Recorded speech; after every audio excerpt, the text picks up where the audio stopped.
friends, welcome back to my channel. Today I have a 2-for-1 special. We've got brushes that I regret buying and some trash to talk about. I felt like I didn't have enough for 2 separate videos and I'm tired of this stuff sitting in this tub. So we'll go ahead and start with the trash and then we'll talk about the makeup brushes that I am decluttering, and I admit that I regret buying them. There are 3 wax cubes in my hands. I have been making it a mission to start to melt through some of the older wax that I can get my hands on in my collection. I've never showed you guys, and I probably never will, because it would be such a production to film and I just don't have the patience for it. But I have a ton of wax. Like, I could easily not buy any candles or wax for a year, and probably by the end of that year, I could get through the entire collection, but I wanted to focus on Super Tarts. So I went through and pulled out what I believe are the oldest Super Tart wax melts that I have, and I melted them. So the first one that I have is the Omen. It's Ocean Breeze, Vanilla Bean Noel, and Red Delicious Apple. I know that the Omen is a common scent that they throw into other scents, and this is where my theory of, I feel like sometimes vendors throw so many oils into a wax that how could you ever differentiate all of those notes? So I wanted to try the original and it was nice.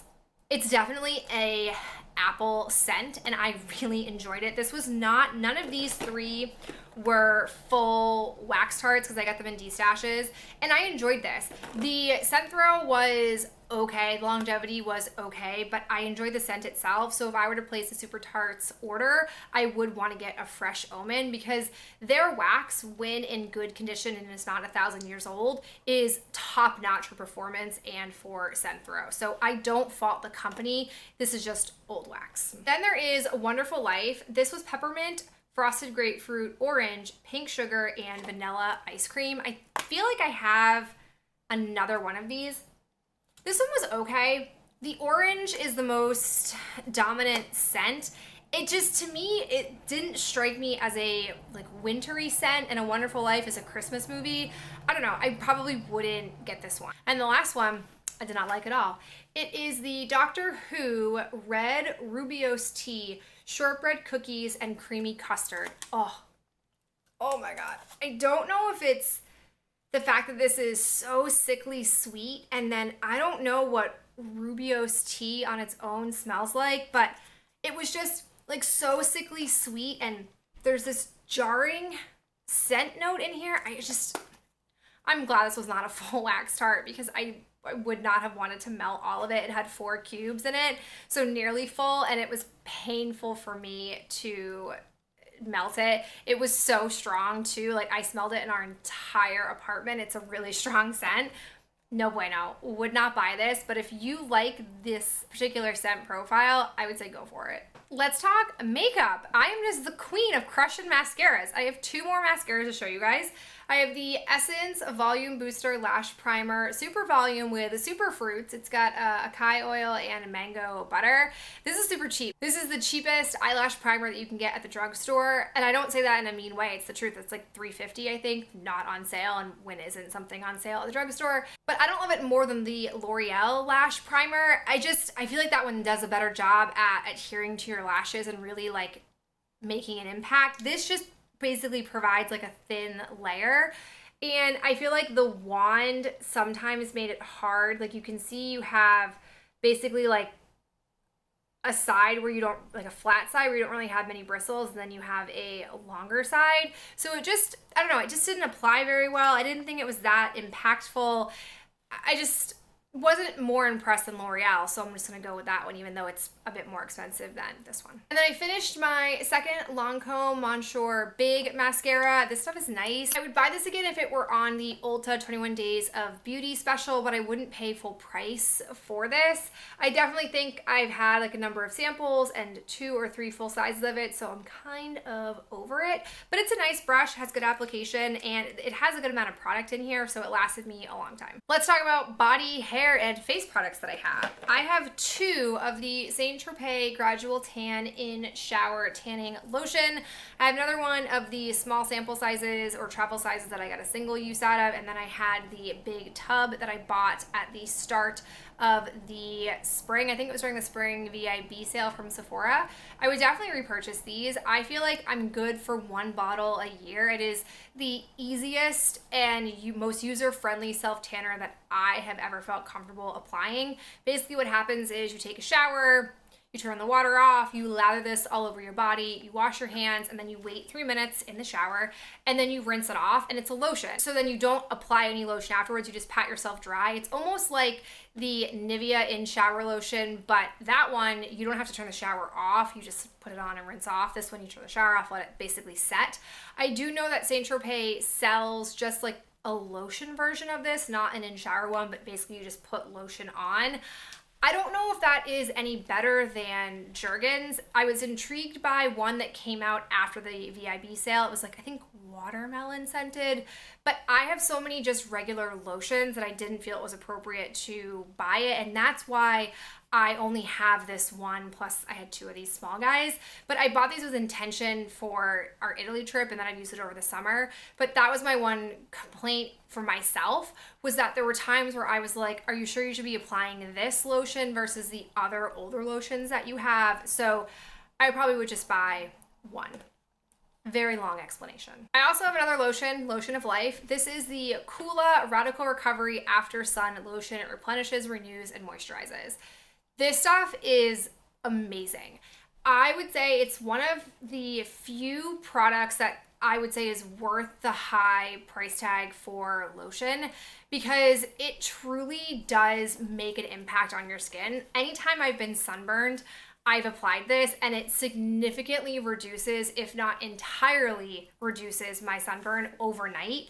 So I was very specific in how I use this. I only would really apply it on my arms, if my arms especially would feel a little bit kissed or burnt. But if I actually had it like a true sunburn, I would put it anywhere on my body. But I wouldn't just apply this like if I went out for a half an hour walk and then came back in. I would just use regular lotion. It is pricey, but to me it's totally worth it. I think that it is really truly impactful with high quality ingredients, and it really is a good after sun care supporter. I've got my Way Hair Care Wave Spray. A lot of staple items in this trash talk. I'm sad that this is used up, because even though I bought a bottle of this for like a birthday haul that I did for myself, I feel like now that this one's gone, I'm gonna probably go through that one before hair curling season is over. And this stuff is awesome, but it's just pricey, and I can't seem to find another alternative to it. I think I tried 2 summers ago to no success. So I'll keep buying it. It's worth it. 2 face masks that I've used up. I used up the Glow Recipe Watermelon Glow Sleeping Mask. I used this just as a 10 to 15 minute mask and then wiped it off. It's not as great as the Glam Glow mask, but it's not harming my skin, so I will use the samples up, but I wouldn't buy it. I've got a throwback mask. This is the Glam Glow Youth Mud Tingling Exfoliant Treatment. I feel like these 4 years ago, this whole line was all the rage. Everybody swore up and down about how much you needed to have these, how great they were for your skin. And then Glam Glow like took a dip into the glitter world, and I feel like they like lost a lot of their like YouTube street credibility. So people sort of forgot about them. This isn't that old. I don't know why I came across it or had it, but I really didn't like this. I didn't like the like forest leaves that were in here. I totally forgot that was a thing in this mask. And it's really intense. It's a really intense tingling mask. I don't remember it being like that, but I just, again, would prefer not to have charcoal masks that have exfoliant properties. Just give me the straight charcoal. I don't need the other stuff. So I just don't think this is worth it. Final body care item is this CeraVe Healing Ointment Skin Protectant Non-Greasy Feel. They aligned themselves about that non-greasy feel. This is basically Vaseline. This is like CeraVe's like version of Vaseline. No. This I used on my elbows for like 3 nights because there was barely any product in here. No, I'm all set. I will stick with Vaseline. Final items before we get into the brushes I regret buying, and that would be these 2 Dashing Diva Magic Press-On Manicures. I have these that are called Treat Yourself, like that. They look like this. They have these like fun confetti nails with some light pink, big fan. And then we have the two-tone Temptation. Fun fact, Impress has the exact same one of these. I don't know if either company still has them on their sites, but I actually took all the nails out of here and combined them with the Impress one, because while I like the idea of these, they're not great. I wouldn't buy them again. Basically, they are two tones. So you have like a tan and then you have clear. So it's basically like a French manicure tip. But they have like a taupey tan and then they have like a nudie tan. So you can kind of make a pattern, but it doesn't always work out. I don't know. It wasn't well thought out design-wise. I wish they had just stuck with one color and just had the tips basically. So I'm hoping that by combining them with the Impress ones, they will get me the set that I want. So both of these are gone. All right, so I've become kind of obsessive about cleaning out my brushes, and especially my face brushes, because those take up more space than eye brushes, and I refuse to have more than one like holder for each like eye brushes and face brushes. So I have been holding on to a lot of these brushes because I have never really used the buffing technique with putting on foundation. Once I discovered beauty sponges, I was like, that's it. I was using like a foundation brush for a hot minute and then quickly learned about Beauty Blender and have not turned back. But I have a number of buffing brushes, interestingly. No one is surprised by that. And so I finally had a stick foundation sample, and I've only ever seen people exclusively use buffing brushes when using a stick foundation. I know you can use buffing brush for any format, but that's the way I wanted to use it. So I tried a ton and none of these were successful. Only one survived. So the one that survived was the Real Techniques. I have like a mini one that was an ornament that they were doing for Christmas, and then at Walgreens they were half off. They were already reasonable. It was like $10 for the ornament, and then I got it for $5. So I bought that one, and it looks like this. Happy with it. They say it's travel size, but the things I like about this is that it is short. The handle is short, which I actually like because it gives me the ability to be really precise. And I also like the circumference and the density of this brush. Like I feel like it moves really well, not too soft, not too hard. Like I just think I can be really accurate, and I like the look of it on my skin. So I tried this one first. I don't know why, it just worked out, and everything else got compared to it, and nothing else was as good as this one. So first one we're saying goodbye to is this Kabuki face brush from Chloe.